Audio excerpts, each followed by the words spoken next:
Mga kababayan, isang mapagpalang araw mula sa ating Panginoong Diyos at ng ating Panginoong Hesukristo para sa atin. Amen. Ang ating pag-aaralan ngayon, mga kaibigan, ay tungkol sa bakit kaya hindi kayang aminin ng mga taga-MCGI o kaya hindi nila kayang sabihing ligtas na sila. Ito ay paksa ng Baptist at saka MCGI. Sapagkat mga kaibigan, ang mga Baptist, sila daw ay ligtas na. Once saved, always saved. Yun ang kanilang ipinaglalaban. Mga kaibigan, dalawang grupo ang magkatunggali sa bagay na ito.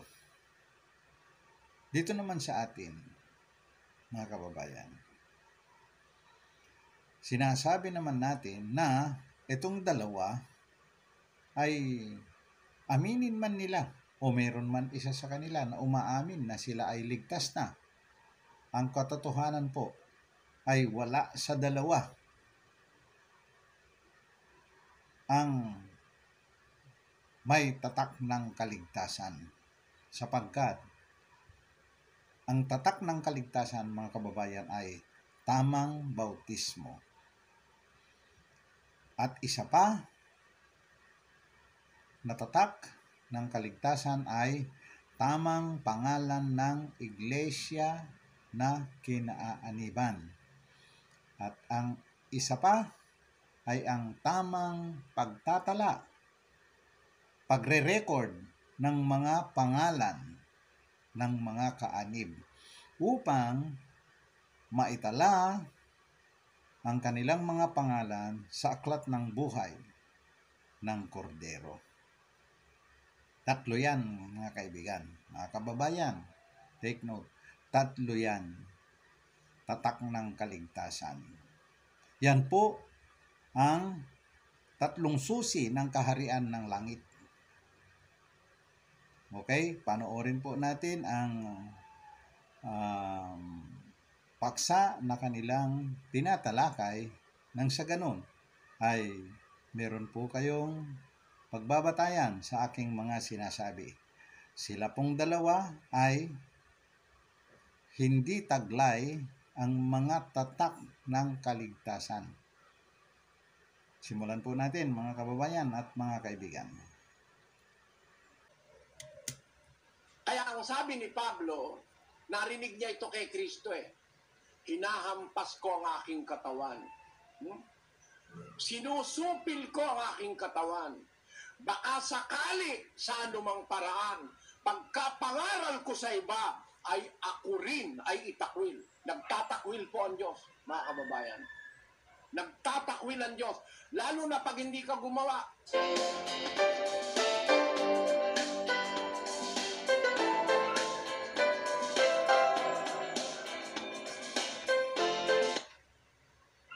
Okay, magandang gabi, magandang araw, magandang hapon sa inyong lahat, mga kaibigan at mga kapatid. Tayo po nagpapasalamat sapagkat binigyan po tayo ng Panginoong Diyos ng ganitong pagkakataon para tayo po ay magkakaisa, magpuri at magpasalamat sa Diyos. Gusto ko pong batiin lahat ng mga nakikinig, mga kaibigan. Sana po nasa mabuti po tayo ng kalagayan sa araw na ito. Ngayon, mga kaibigan at mga kapatid, gusto ko pong mag-share sa inyo tungkol po sa banal na kasulatan. Ito po ay tungkol dun sa hindi matapos-tapos na usapin dito sa aking channel, yung pagtatanong ng isang Baptist kay kapatid na Suryano, mga kaibigan, dahil po sa pagtatanong ng isang Baptist kung bakit daw ang mga ADD or ang dating daan ay hindi masabi na sila ay ligtas na, mga kapatid. So, yan po ang naging issue dito sa aking channel sapagkat marami ang mga nag-comment, maraming nag-away-away patungkol po dyan dahil sa mga masasamang salita na sinasabi ng bawat isa dun sa comment section. So, mga kaibigan, ang masasabi ko lang, sana po wag po tayo masyadong magsalita ng mga masasama sapagkat alaman natin ang kahulugan ng mga sinasabi natin, pero si YouTube ay hindi po sang-ayon sa mga ganong bagay, mga kaibigan at mga kapatid. So, ito yung tanong ng ang ating kaibigan na Baptist, kay kapatid na Soriano, atin pong pakinggan muli, mga kaibigan at mga kapatid. Si kapatid na Gilbert Agron. Kapatid na Gilbert, tuloy po kayo. Magandang gabi po sa inyo. Salamat po at magandang gabi rin po sa inyo. Ako po ay naparito sa platform ninyo dahil of course, nabanggit ko dyan ay Baptist, although I wasn't able to mention that dun sa facilitator ninyo. But anyway, yes, I am. And the deceiver were able to pervert the true gospel of the Lord Jesus Christ and added something sa gospel. And that is why those that are deceived cannot believe and cannot confess that they are now or they are already saved. Pero nagtataka ako, ang ganda naman niyang magturo, pero nagtataka ako, bakit hindi masabi ni Sir Eli Soriano na siya ay ligtas na? So bakit hindi niya masabi na kayo ay ligtas na? Meron lang dalawang possible things na nasa isip ko. Probably there are more, pero bakit kaya niya hindi masabi? Probably because ay hindi sinasabi ng banal na espiritu sa kanya na siya ay ligtas na. Bakit kayong mga dating daan ay hindi nyo kayang sabihin na kayo ay ligtas na? So, ayan po ang tanong. Maliwanag, mga kaibigan at mga kapatid, yung tanong. So, si kapatid na Soriano, sinagot ito, mga kaibigan. Answer your allegation that we are deceived by the deceiver. The deceiver is Satan, but we are not deceived by Satan. We follow the strict words of God in the Bible. Ngayon, ang sasabihin ko sa iyo, kapatid, ganito. Sabi mo, ba't hindi ko masabing ligtas na ako? Ba't ang mga taga-dating daan hindi masabing ligtas na ako? Tapos, ang binasa mo, yung 8 ng Roma. Babasahin ko, hindi mo kasi binasa. Roma 8:16, kapatid na Daniel. Ang Espiritu rin ang nagpapatotoo kasama ng ating Espiritu na tayo'y mga anak ng Diyos. Ayan. Yung pagiging anak ng Diyos, kapatid, hindi ang ibig sabihin, ligtas ka na agad. Merong anak ng Diyos, umaalis sa pagiging anak ng Diyos. Alam niyo ba yon, mga Baptist, mga ministro ng Baptist? Mga anak ng Diyos itong mga anghel ano nangyari? Ligtas na? Ligtas na dahil anak ng Diyos. Mali ka dyan, kapatid. Diyan mo ba papatunayan na ang kapatid mo, mahal mo?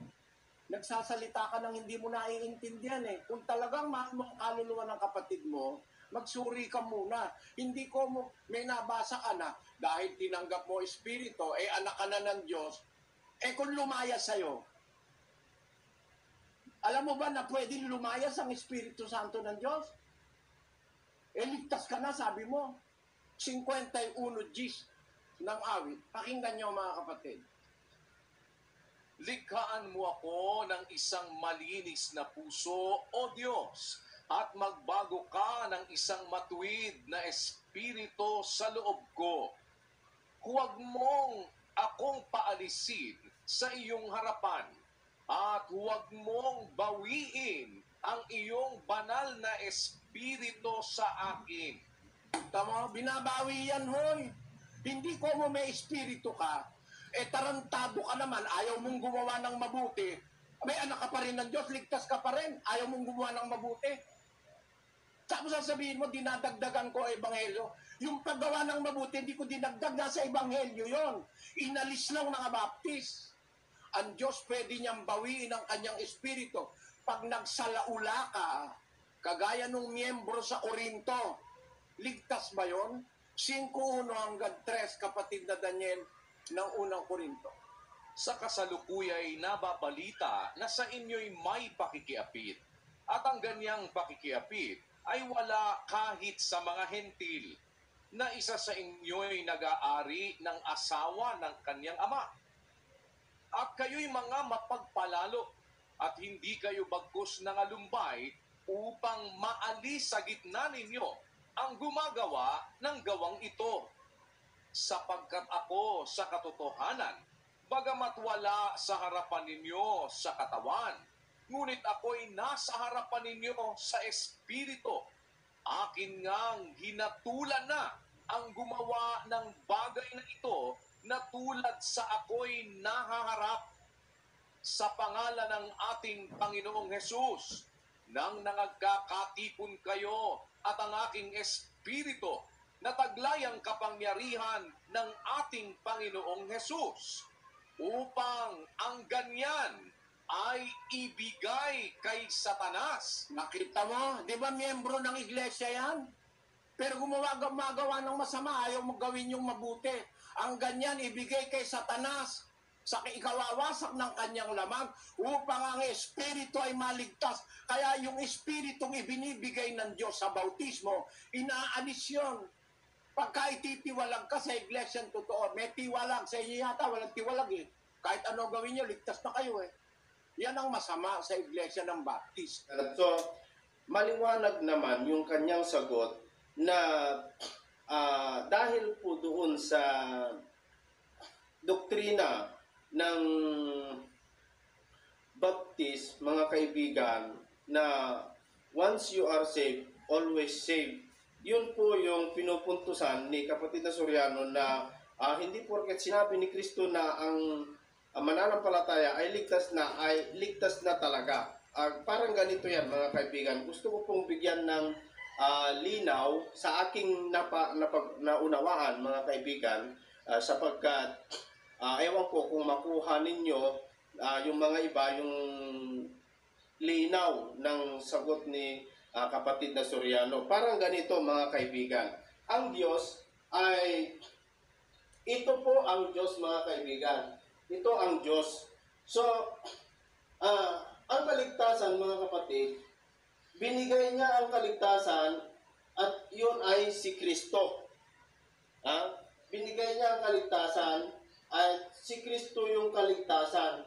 At doon sa Efeso na itong aral na ganito sa kanila na pagligtas ka na ay hindi na mawawala. Tama, mga kaibigan, hindi mawawala yung kaligtasan ng isang tao basta nanampalataya ka sa Panginoong Diyos, nanampalataya ka kay Kristo. Yung kaligtasan na yon hindi po mawawala sapagkat hawak-hawak mo. Parang ganito yan. Ito po yung kasalanan.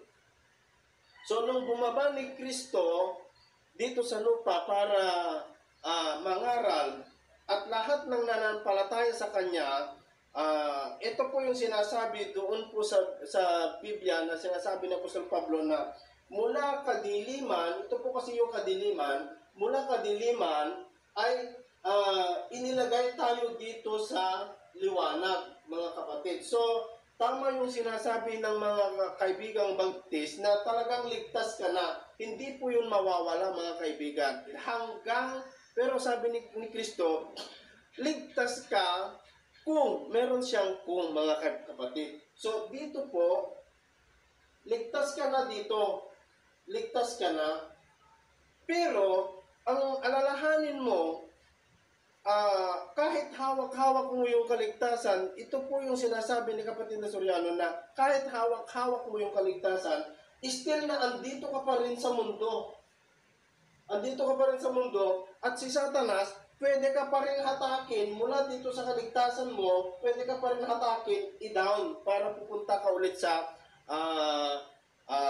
kasalanan, mga kaibigan. Pero okay yun, tama yung sinabi ng mga kaibigang Baptist na si Kristo, doon po sa 1 John chapter 1 verse 9, na pag sinabi mo, humingi ka ng patawad sa Diyos, ay siya po ay tapat na magpapatawad sa atin. Tama po yun, mga kaibigan. Nagpapatawad talaga ng Diyos. Kung tayo bilang Kristiyano ay magkasala, nagpapatawad ang Diyos. Pero ang tanong kasi, kung magkasala ka na hindi ka nakahingi ng patawad sa Diyos, hindi ka talaga maliligtas. Kaya sinabi ni Kapatid na Soriano na hindi ka magpapakasigurado na ikaw ay ligtas na kung tinanggap mo si Kristo. Ligtas ka, save ka lang, save ka kasi mula dito sa kadiliman, iniligay ka ni Kristo dito sa liwanag. So, ligtas ka talaga. Pero, hindi ka makapagsisigurado kasi hanggang wala ka pa dito sa langit, pwede ka pa rin hatakin ni Satanas i-down. Kaya yun ang sinasabi ni Kapatid na Soriano na hindi ka pa makapagsigurado kasi kahit si Judas mula dito sa kadiliman inilagay dito ni Kristo dito sa liwanag, pero si Judas ay nakaya pa rin ni Satanas hinatak para hindi siya naligtas. Dito, mga kaibigan, nandito na sa langit yung mga anak ng Diyos, yung mga anghel.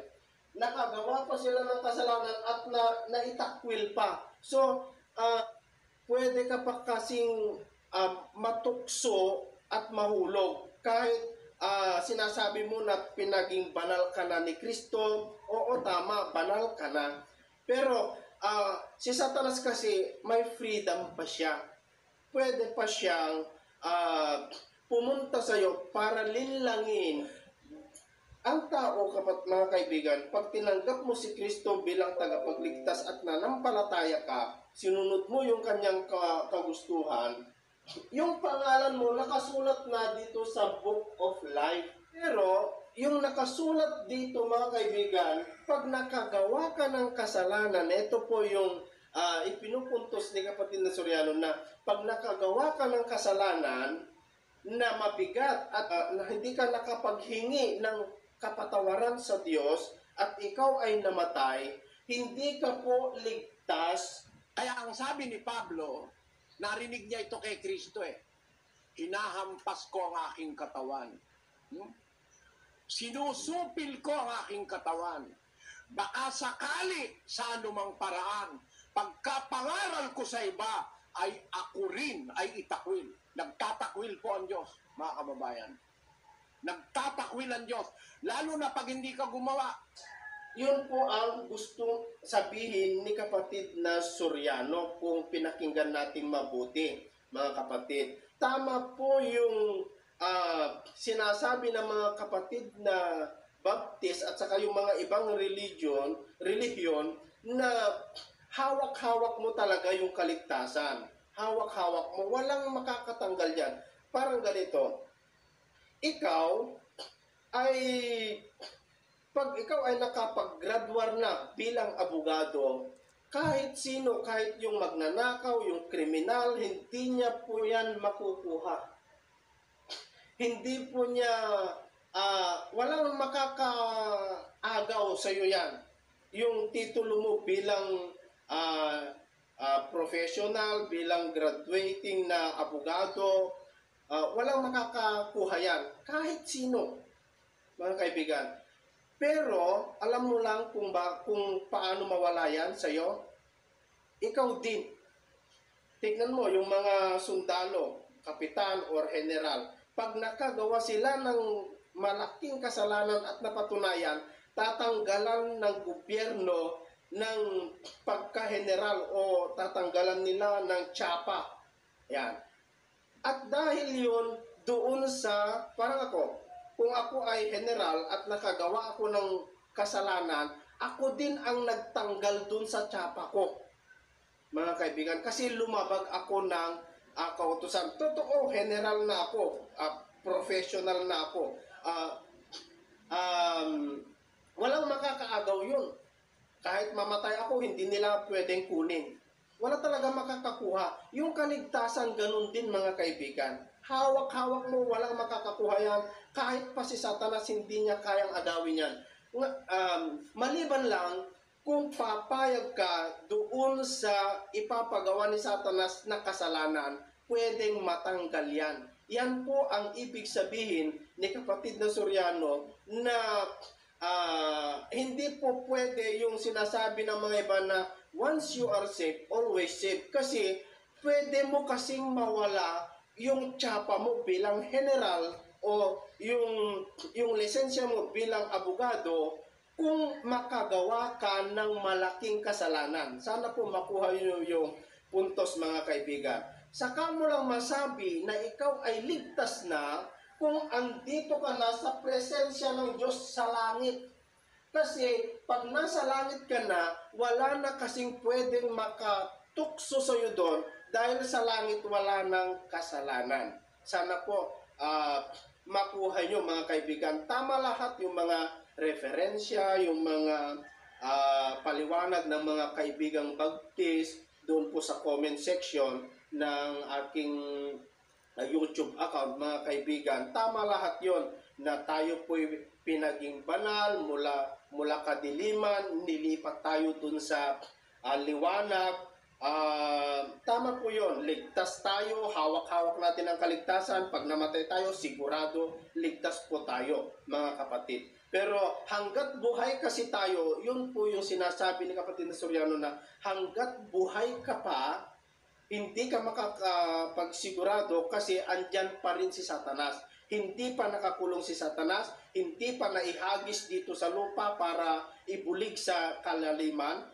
Free pa si Satanas para tumukso, mantisod, para ang tao, kahit pa yung mga pinili ng Diyos, kahit pa yung mga niligtas ng Diyos, pwede niya pa rin hatakin para magkasala at hindi maligtas mga kaibigan.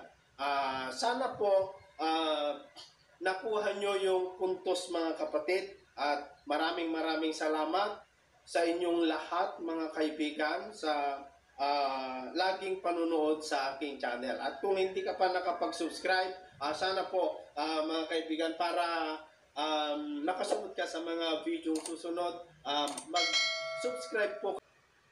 Ayan po mga kaibigan, narinig po natin ang kanilang talakayan tungkol sa bagay na kaligtasan ng tao, kaligtasan ng mga kaluluwa. Hindi po tayo tutol sa tindig ng ating Brother Eli Soriano. Maganda po ang kanyang depensa. Tama po. Tutol naman tayo sa sinasabi ni Baptist na once saved, always saved. Ngayon mga kaibigan, ang tinututulan natin na aral ng ating kapatid na Eli Soriano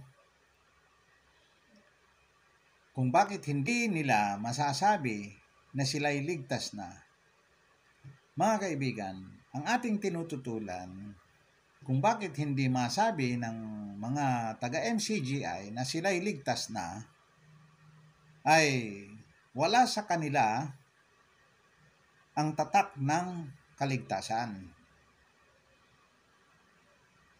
Unang-una ay ang tamang pangalan ng iglesia. Ang pangalawa ay ang pagtatala ng mga pangalan ng mga membro upang sila'y maitala sa aklat ng buhay ng kordero. Ang pangatlo ay ang tamang bautismo mga kaibigan.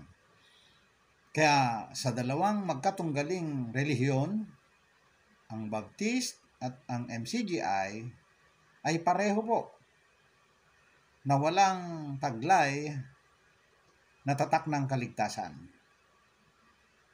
Kung nais po ninyo magsuri, pwede po natin talakayin yan, pag-usapan, magpaliwanagan po tayo sa aking channel upang sa ganun po ay maunawaan natin ang tungkol sa kaligtasan ng mga espiritu na pinatira ng ating Panginoong Diyos sa atin, sa bawat isa sa atin, mga kababayan. Ngayon, suriin po natin mabuti ang ating mga kinaaanibang mga relihiyon. Kapag wala po yung tatlong susi ng kaligtasan na yan, o kaya mali ang isa, tiyak yun, mga kababayan. Walang makakapagsabi na sila ay ligtas na. Ako po ay nagpapasalamat ng marami sa ating Panginoong Diyos at binigyan ako ng pagkakataong magsalita at magpaliwanag tungkol sa mga inilihim sa banal na kasulatan. Inilihim po ito ng matagal na panahon. Nakasulat po iyan sa Roma 16:25. Maraming salamat mga kaibigan. Sana maunawaan natin ang mga bagay na ito.